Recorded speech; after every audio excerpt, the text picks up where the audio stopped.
자, 이제 오늘 주신 하나님 말씀 같이 보겠습니다. 오늘 주시는 말씀은 에베소서 1장 15절로 23절 말씀입니다. 에베소서 1장 15절로 23절 말씀입니다. 자, 성경 있으신 분들은 찾아주시면 감사하겠습니다.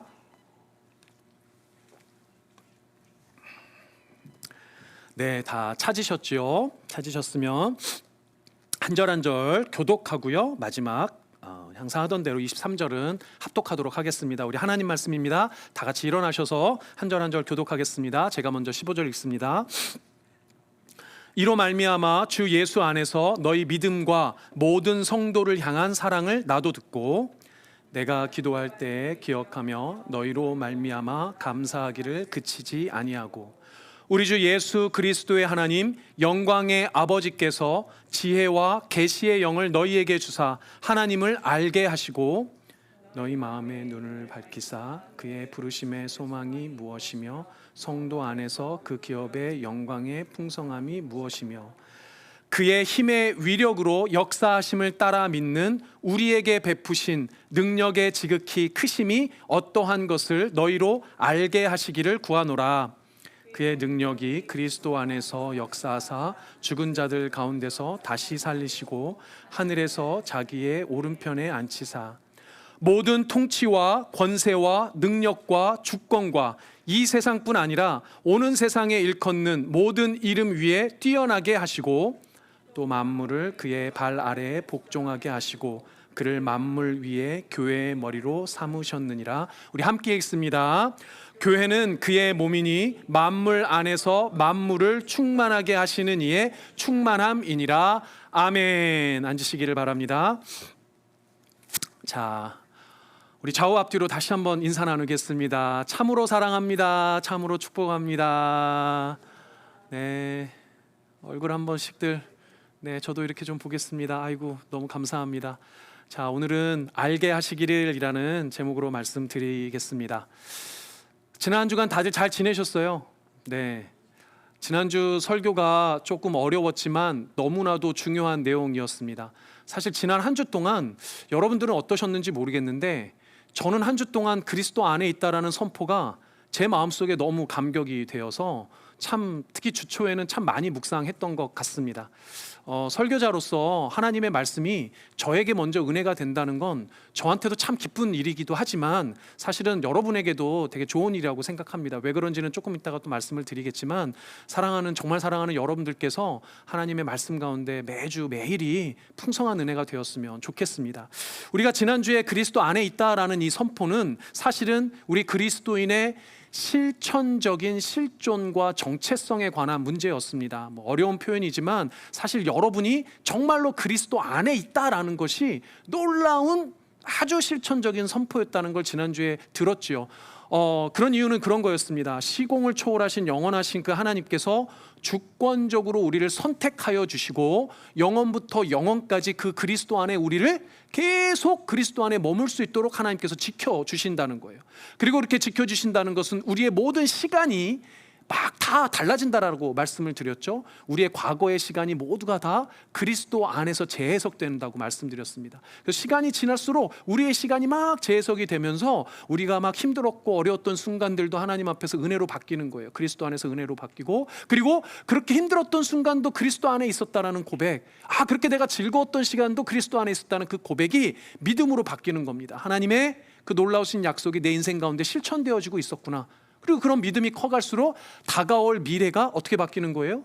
그렇게 실천될 약속의 메시지들이 오실 그리스도를 통해서 내 삶에 여전히도 그리스도 안에 있을 것이라는 소망으로 발전해 간다고 말씀을 드렸습니다. 그래서 미래가 막 불안하고 두려운 것만이 아닌 거예요. 물론 알 수 없는 일들이 많기 때문에 여전히도 우리는 불안하고 두렵기도 하겠지만 그 불안과 두려움이 결국은 그리스도 안에서 소망으로 바뀌어져 갈 것이라는 겁니다. 그리고 그 믿음과 소망 가운데 우리의 삶이 어떻게 바뀐다고요?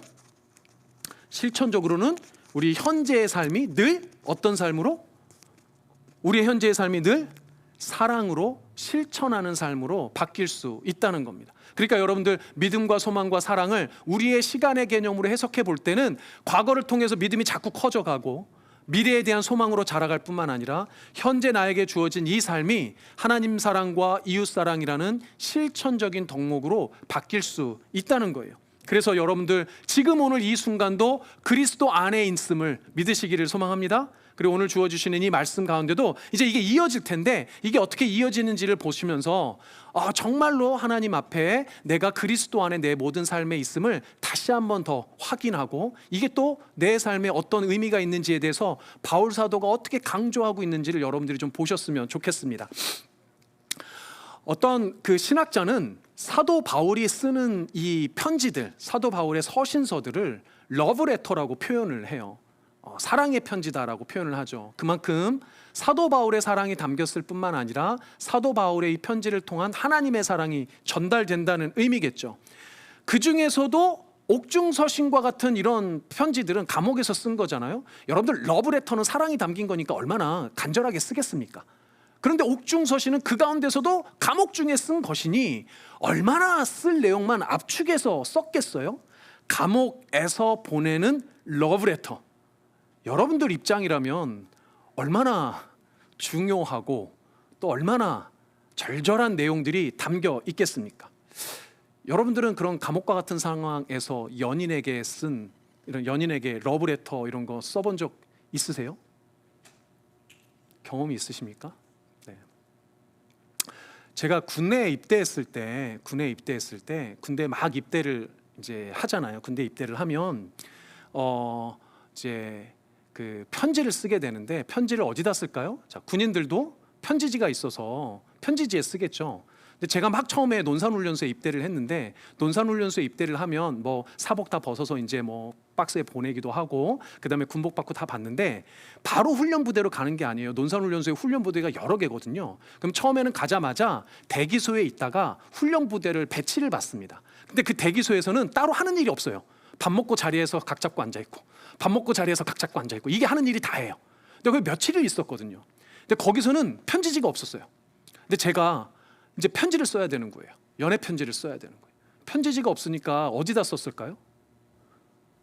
휴지에 썼어요. 휴지에. 그때 하루에 화장실에 갈 때 휴지를 4칸을 받았어요. 4칸을 이렇게 받아서 주는데, 그 중에 한 칸을 떼가지고, 편지는 너무 쓰고 싶은데 쓸 수가 없으니까 휴지 한 칸씩을 매일 받은 거에 몇 칸을 떼가지고 그 휴지에 러브레터를 썼던 기억이 있습니다.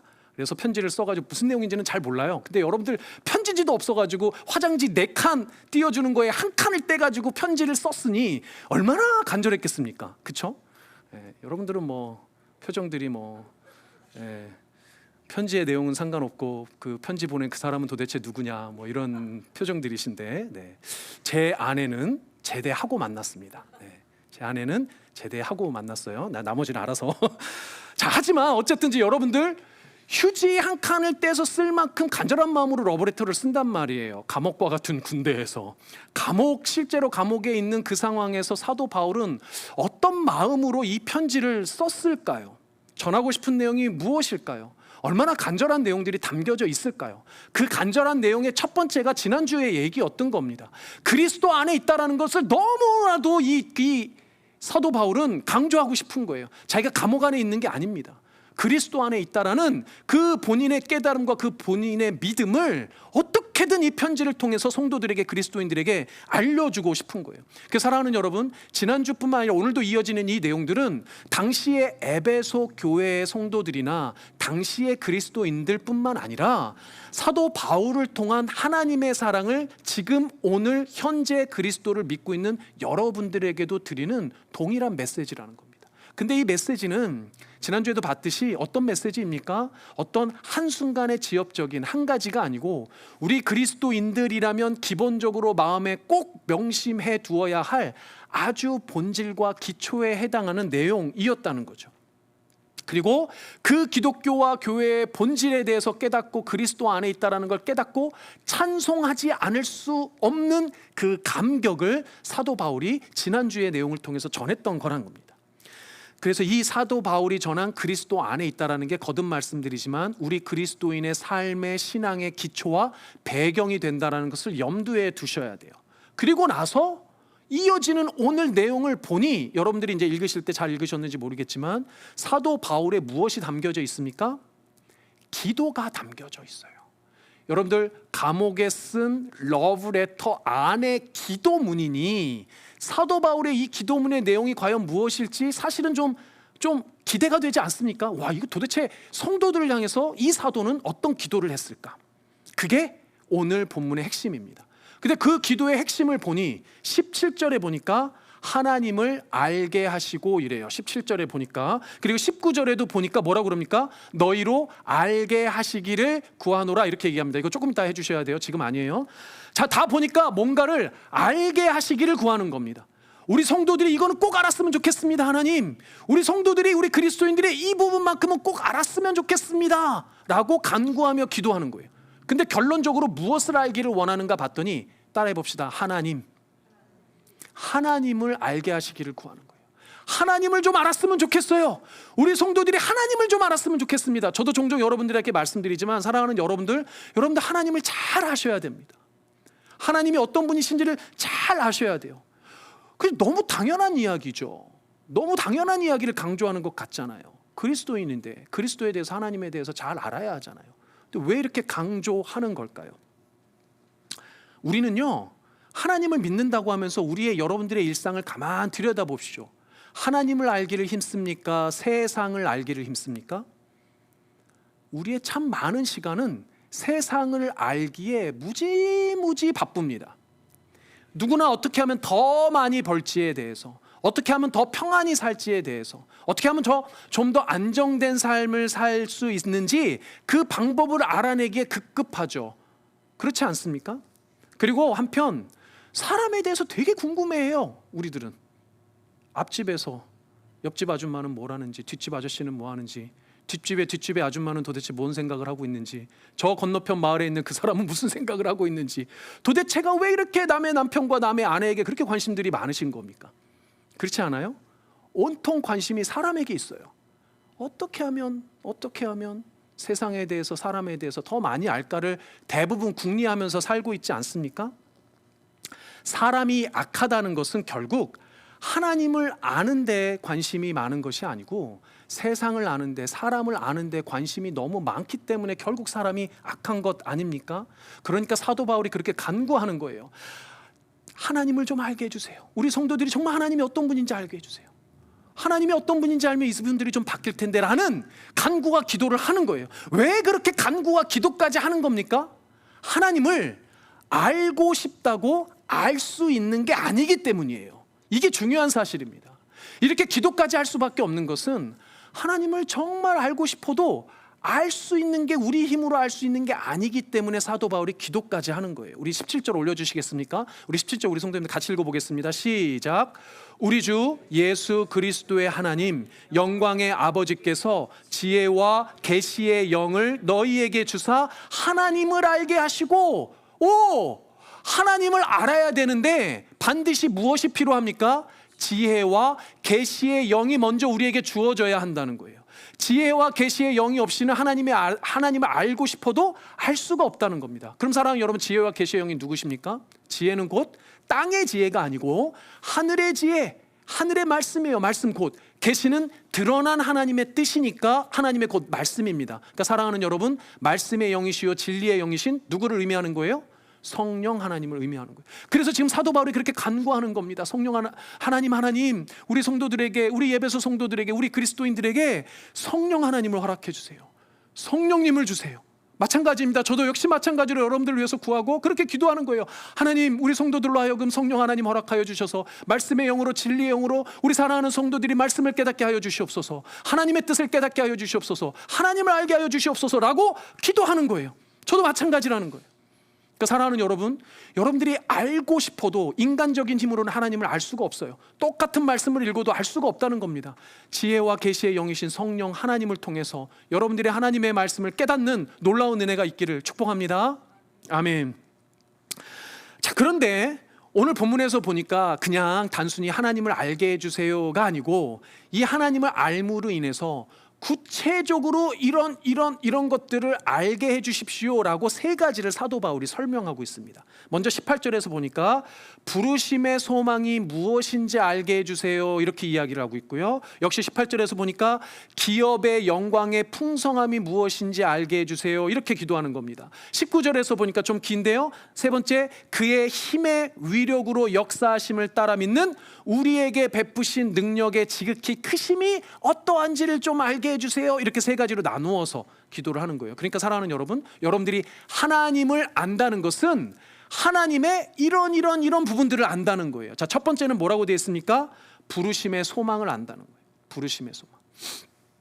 이 부분 사실 우리가 지난주에 이미 좀 나눴죠. 이 부르심의 소망이라는 건 뭡니까? 우리가 그리스도 안에서 구원을 받게 된다는 구원에 대한 소망의 이야기예요. 하나님께서 우리를 창세 전에 부르시고 예정하시고 선택하여 주셔서 우리를 하나님의 자녀 삼아 주셨잖아요. 그 부르심의 소망이 우리에게 있다는 거예요. 그 부르심의 소망을 누구를 통해서? 하나님을 통해서 우리에게 주어졌다는 겁니다. 그래서 그 부르심의 소망, 영원한 구원의 소망이 그리스도 안에 있는 우리에게 분명히, 우리가 분명하게 확신할 수 있도록 하나님 알게 해주세요 라고 지금 기도하는 거죠. 이 부분 우리가 조금 더 이따가 조금 더 설명을 하겠습니다. 두 번째는 보니까 기업의 영광의 풍성함이 무엇인지 좀 알게 해주세요 라고 기도하고 있습니다. 여기서 기업은 뭐냐면요, 유산을 의미합니다. 유산, 레거시, 유산을 의미해요. 물려받는 거죠. 그런데 이 물려받는 이 기업의 영광의 풍성함이 얼마나 풍성한지, 이 땅에서는 물론 이 땅 너머에서까지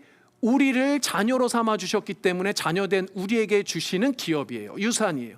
놀라운 유산의 풍성함에 대해서 이야기를 하고 있습니다. 그런데 이것은 우리가 하나님의 자녀로서 다 받는 건데 어떻게 우리가 하나님의 자녀가 되냔 말이죠. 그래서 사도 바울은 조금 더 구체적으로 이렇게 언급을 하고 있어요. 17절에 보시니까 바울은요, 하나님을 누구의 아버지라고 이야기하고 있어요? 예수 그리스도의 아버지로 이야기하고 있어요. 그러니까 사도 바울은 예수 그리스도의 아버지이신 하나님이 우리도 그 아들과 아들 예수와 같은 자녀를 삼아 주심으로 하나님이 아들 예수에게 주신 유산을 모두 다 누구도 받을 수 있다는 겁니까? 우리도 받을 수 있다는 거예요. 이 부분을 로마서에서 사도 바울은 이렇게 설명을 하고 있습니다. 로마서 8장 16절에서 17절 말씀입니다. 로마서 8장 16절 17절 말씀입니다. 성령이 친히 우리의 영과 더불어 우리가 하나님의 자녀인 것을 증언하시느니, 마찬가지죠. 성령을 통해서 우리가 하나님의 자녀인 것을 알 수 있는 거죠. 우리 17절 여러분들 같이 읽어보겠습니다. 시작. 자녀이면 또한 상속자 곧 하나님의 상속자요 그리스도와 함께한 상속자니 우리가 그와 함께 영광을 받기 위하여 고난도 함께 받아야 할 것이니라. 아멘. 뭐라고 말씀하시고 있어요? 우리가 예수 그리스도가 상속자 되신 것처럼 그리스도 안에 있는 우리도 예수와 같이 마찬가지로 상속자가 되는 거예요. 그래서 하나님께서 물려주시는 모든 유산을 예수와 더불어 우리도 받을 수 있다는 겁니다. 하나님의 자녀된 여러분들, 예수님이 하나님의 아들이심을, 그리고 여러분들도 동일하게 하나님의 아들이요 딸이심을 믿는 여러분들 되시길 바랍니다. 이게 얼마나 놀라운 은혜예요. 아들 예수가 받으시는 게 그냥 우리 세상에 집 한 채, 차, 재산 얼마 이겁니까? 그게 아니죠. 오늘 뭐라고 기록하고 있나요? 모든 영광과 모든 존귀와 모든 능력과 모든 권세, 모든 이름 위에 뛰어나신 그분 예수 그리스도가 받는 모든 것을 의미하고 있어요. 그것을 누구도 받아요? 우리도 받는다는 거예요. 우리도 받는다는 거예요. 얼마나 놀라운 유산들을 받는 겁니까? 그 하나님이 우리에게 주시는 유산이 모든 영광과 존귀와 능력과 권세라니까요. 여러분들, 그래서요 우리가 이 세상을 살아가면서 사단 마귀도 두렵지 않아요. 우리가 이 세상을 두려워할 이유가 없어요. 그 모든 능력과 권세와 영광과 모든 존귀가 여러분들에게 있음을 믿으시기를 바랍니다. 표정이 왜 이렇게 덤덤하세요? 돈을 차라리 한 1억 불 주시지 이런 네. 그것을 뛰어넘는 은혜가 여기에 있는 줄 믿습니다. 아멘. 하나님의 아들이 받는 모든 권세와 능력이 우리에게 있으니까 이 세상을 살아가면서 무엇이 두렵냔 말입니다. 그런 자신감과 그런 배짱과 그런 좀 이 호기스러움으로 여러분들이 이 세상을 좀 살아가셨으면 좋겠습니다. 아멘. 이 사실이 뭐랑 연결되냐면 세 번째랑 연결이 되는 거예요. 세 번째 보니까 19절이니까 보니까 뭐예요? 하나님이 우리에게 베푸시는 하나님의 능력의 지극히 크심이 어떠한지를 알게 하시기를 기도하고 있어요. 이거 쉽게 얘기하면 뭡니까? 그 유산을 주시는 그 하나님이 어떤 하나님이라는 거예요? 위대한 능력의 하나님, 전능하신 하나님이라는 거잖아요. 하나님, 우리의 아버지신 하나님이 모든 것을 가지고 계신 능력의 하나님이신 거예요. 우리는 그 하나님의 자녀이니 그 능력이 고스란히 우리에게 온다는 거예요. 할렐루야. 엄청나게 놀라운 사실인 줄 믿습니다. 이 영광을 여러분들이 다 갖고 계신 줄 믿습니다. 그 모든 것을 그대로 물려받고 확증시켜주기 위해서 이 땅에 오신 분이 누구라는 거예요? 그리스도라는 거예요. 그리스도. 그래서 21절에 바울은 예수님을 모든 통치와 권세와 능력과 주권을 가지신 분으로 묘사를 하고 있는 겁니다. 우리 20절에서 22절까지 너무 멋지고 놀라운 위대한 말씀인데 우리 같이 한번 다시 볼까요? 우리 20절에서 22절까지입니다. 그의 능력이 그리스도 안에서 역사하사 죽은 자들 가운데서 다시 살리시고 하늘에서 자기의 오른편에 앉히사, 예수님에 대한 이야기죠. 부활하신 예수님에 대한 부활의 능력의 예수님을 이야기하고 있죠. 우리 21절 여러분들 같이 읽어보겠습니다. 시작. 모든 통치와 권세와 능력과 주권과 이 세상뿐 아니라 오는 세상에 일컫는 모든 이름 위에 뛰어나게 하시고 또 만물을 그의 발 아래에 복종하게 하시고 그를 만물 위에 무엇으로 삼으셨어요? 교회 머리로 삼으셨습니다. 그 모든 통치와 권세와 능력과 주권과 모든 이름 위에 뛰어나신 그 예수 그리스도를 이 땅 가운데 보내시면서 무엇으로 삼으셨냐면 모든 교회의 머리로 삼으셨어요. 할렐루야. 이게 왜 놀라운 사실이냐면 우리의 교회의 머리 되신 분도 예수님이라는 겁니다. 여러분도 우리 교회를 세우실 때 예수님이 머리 되어주셨어요. 예수님이 주인 되어주셨어요. 예수님이 주권자 되어주셨어요. 눈에 보이시지 않지만 우리가 그 그리스도 안에 있다는 건 이 교회가 그리스도 안에 있다는 것이고 그 머리 대신 예수님께서 우리를 여전히 또 다스리시고 통치하시고 우리 교회를 이끌어 가신다는 거예요. 놀라운 사실인 줄 믿습니다. 그래서 여러분들, 교회는요 사람이 끌어가는 거 아니에요. 사람의 뜻으로 가는 게 아닙니다. 교회는요 사람의 어떤 조직으로 되어가는 게 아니에요. 교회는요 어떤 사람의 법으로 되어가는 게 아니에요. 눈에 보이시지 않지만 예수님께서 주인 되시고 예수님께서 통치하시기 때문에 예수 그리스도의 법과 은혜로, 그 사랑과 은혜로 통치되는 곳이 교회라는 거예요. 이게 왜 놀라운 사실인지 이제 좀 더 강조하겠습니다. 특별히 바울의 기도를 묵상하면서 제가 말씀드린 대로 첫 번째 부르심의 소망이라는 것이 저의 마음에 확 와닿았어요. 특별히 우리 교회를 두고 여러분들을 두고 기도할 때 이 부르심의 소망이라는 표현이 얼마나 놀라운 표현인지에 대해서 깨닫게 되었습니다. 이걸 확실하게 저를 깨닫게 한 게 지난주에 어떤 기사를 보면서였는데요. 지난주에 기사를 보다 보니 여러분도 혹시 제인 구달이라는 여류 과학자를 아십니까?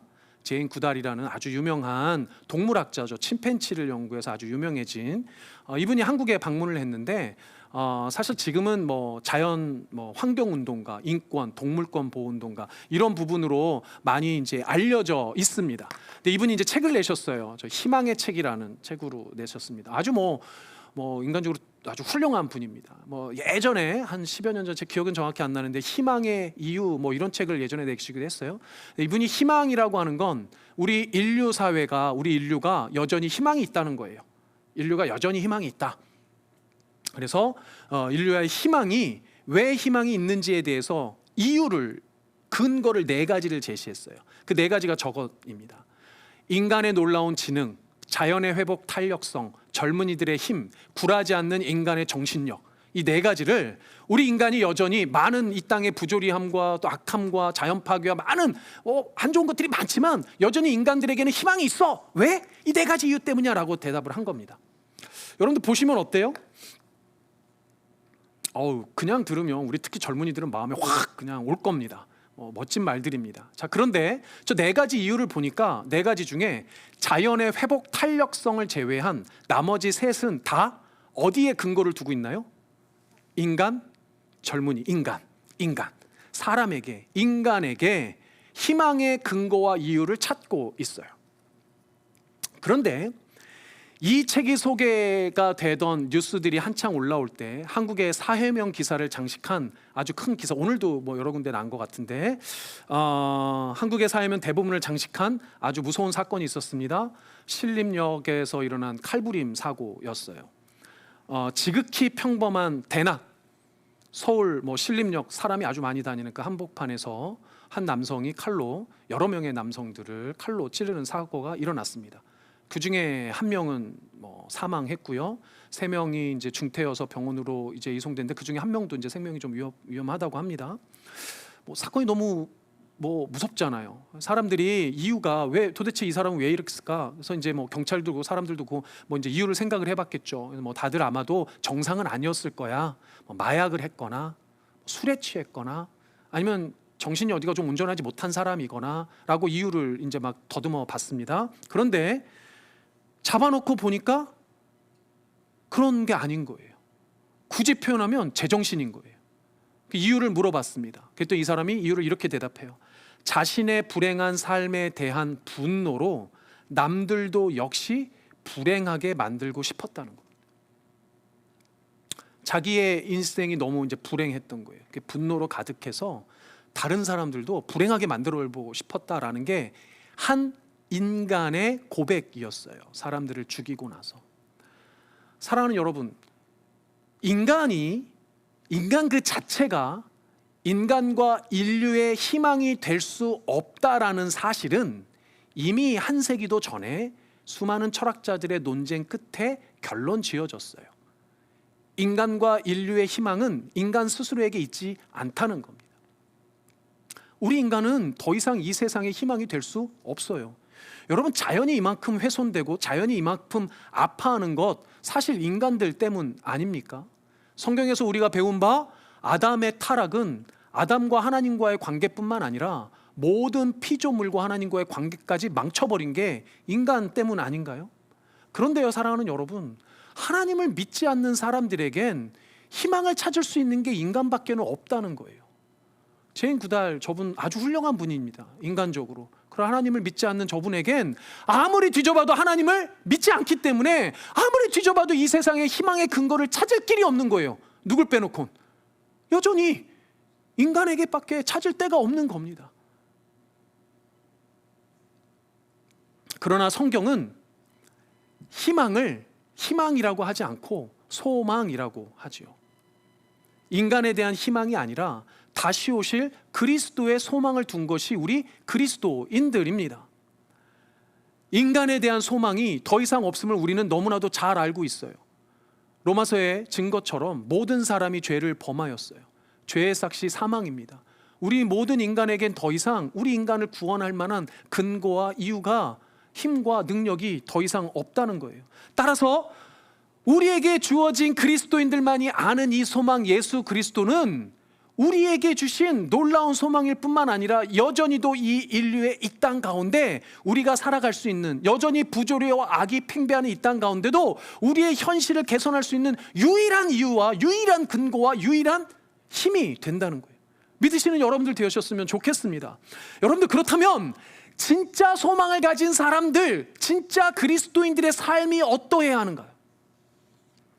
제인 구달의 저 부분에 대해서는 크게 동의가 안 되었으나 제인 구달의 한 가지 이야기는 동의가 되어졌습니다. 그게 이런 말이에요.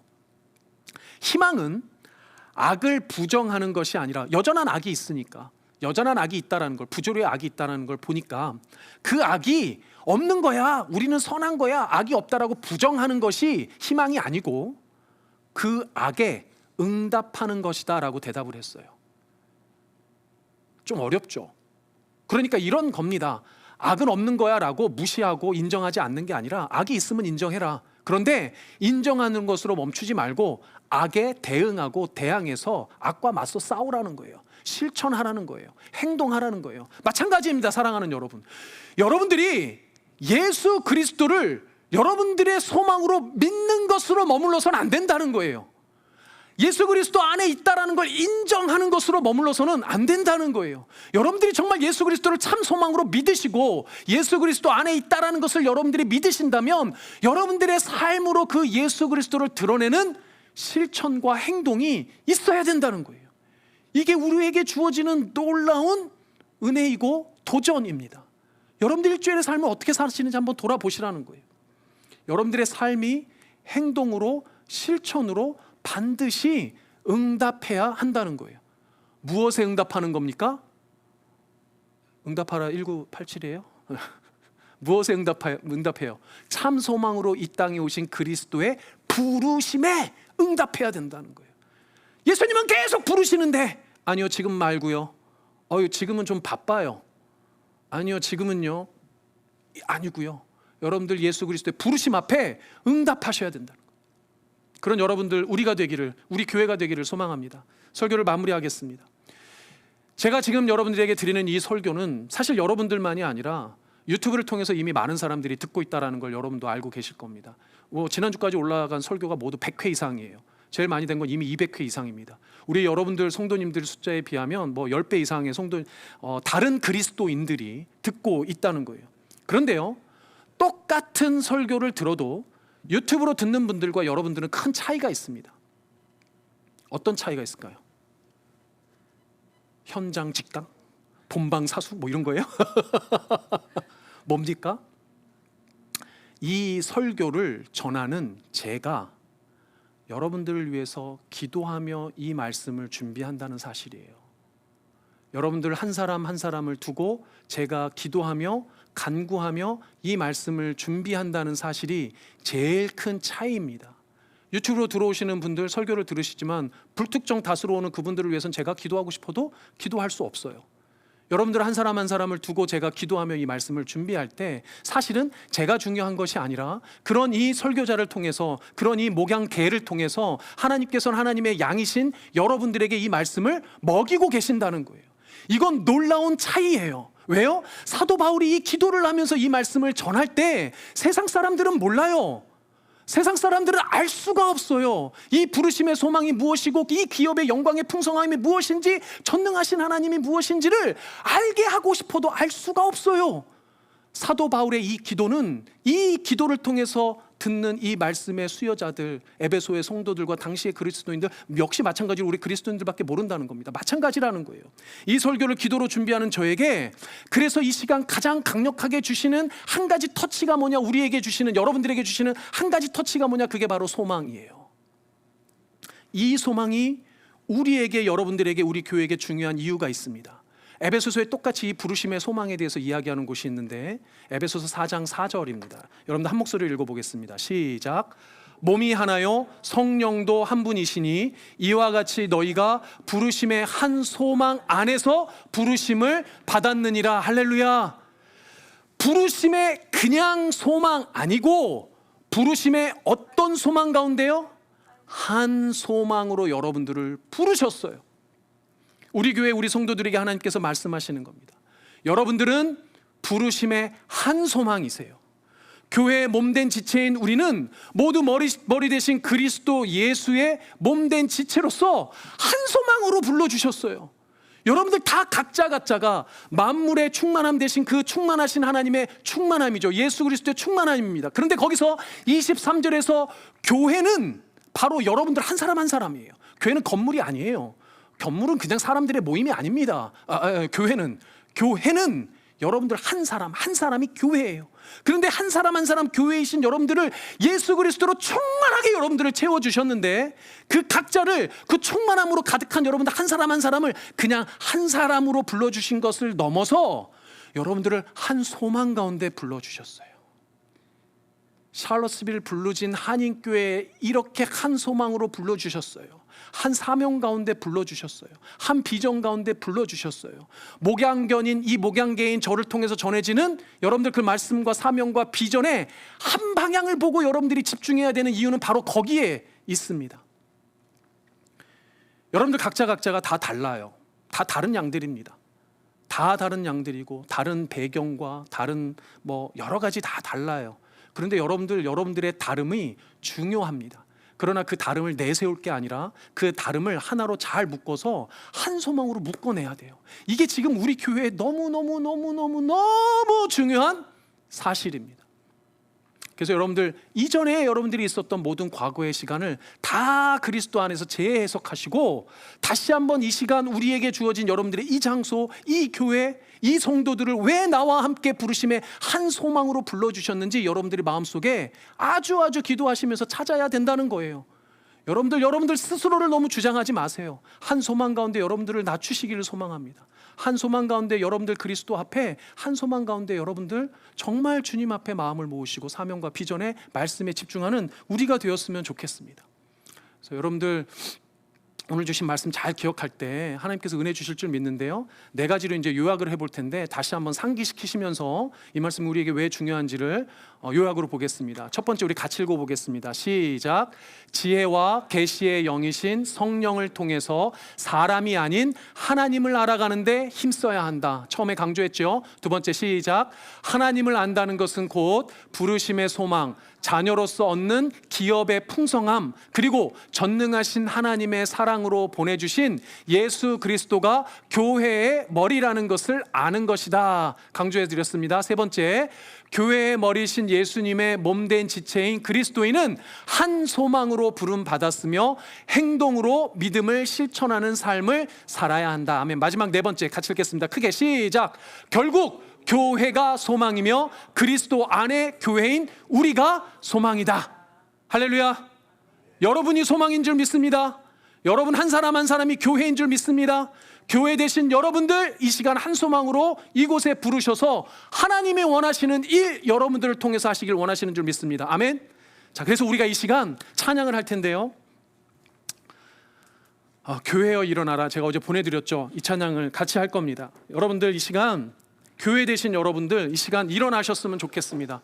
하나님께서 여러분들에게 능력 주신 줄 믿습니다. 하나님께서 여러분들에게 정말 놀라운 능력과 권세와 모든 정기와 영광을 다 주신 줄 믿어요. 그 하나님의 자녀잖아요.